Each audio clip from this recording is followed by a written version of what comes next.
Hello again, chaps and chapettes. How are we all doing? It is lovely to see you all again. As always, just to kick things off, guys, it's been a bit of a torrid and, to be quite honest with you, a very sad weekend for me this weekend. I have sadly had to return my puppy to his breeder. Now, what happened on Saturday afternoon, I was taking him outside in the back garden for a quick pee, and I noticed his back leg wasn't working, his back right leg. He was walking about and he was limping, he wasn't using it properly, and his spinal cord seemed bent out of shape. Now, miniature Dachshunds are renowned for having spine problems. They get something called IVDD, I think it's called. It's like a spinal disease. And I took him to the vets for an emergency appointment this afternoon, and he clarified my suspicions. It was something wrong with his back. It was a congenital issue that he had since birth. Apparently, most of his litter would have had this, and I felt quite cheated out of the almost £1,000 I gave to the breeder for this little pup. So I was speaking to the vet about it. I was asking if there's any way to try and fix it, and he was saying it could cost me in the region of thousands of pounds to get this issue corrected. Thousands of pounds for which I did not have and would not ever have for quite a long time, to be quite honest with you. I didn't have time to get him insured. I've only just had him less than a week. So I returned to the breeder. I know it sounds awful, but faulty goods, really. I paid him for a pup who should be healthy and, up for the job for the next 16 to 20 years. And he wasn't that. He was barely 9 weeks old when this happened.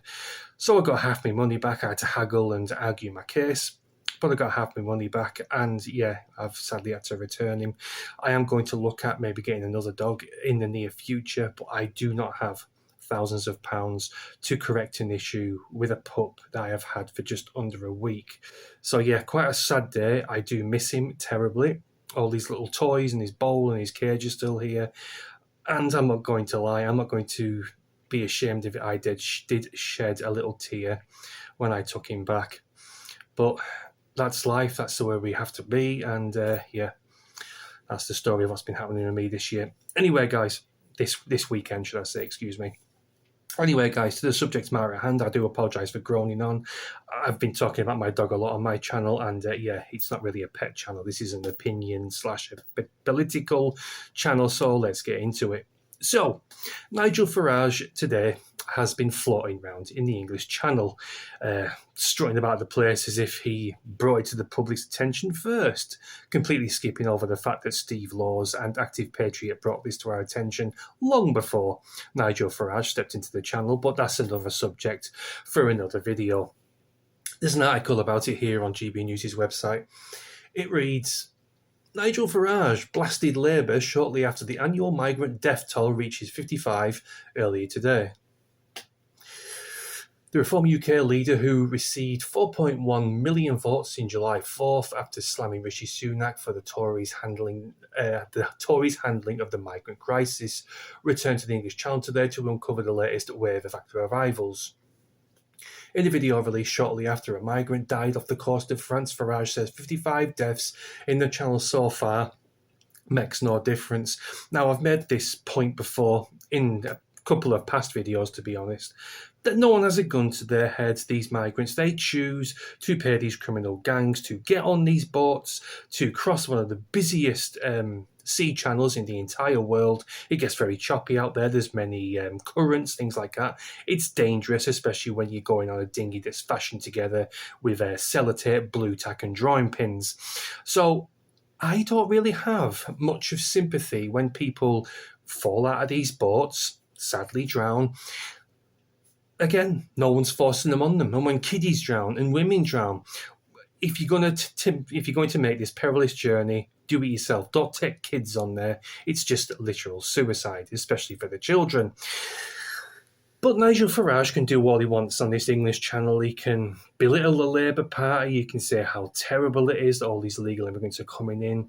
But he never offers any kind of solution. He never does. He did that interview over on GB News with that guy, name always escapes me, I can't remember his name, and he said, to quote unquote, it was politically impossible to do mass deportations, which is absolute horseshit. He just doesn't want to deal with the fallout of being called a racist, a xenophobe, and all the rest of the bouncy, fluffy words that the left tend to use. He doesn't really like it. I think it hurts his feelings. It hurts his pride. And that's something that Nigel Farage is built on. His pride, his ego, his self-worth, I suppose you could say. He doesn't want to deal with all that. He doesn't want to be belittled. He doesn't want his image smirched by pointless and meaningless words, to be quite honest with you. I mean, we all know being called a xenophobe and racist is just like someone calling you mate in this day and age.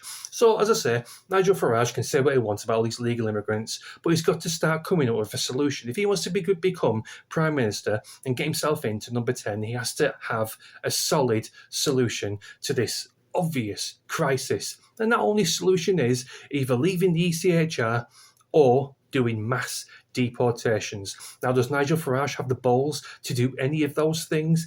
I don't know. I used to think so.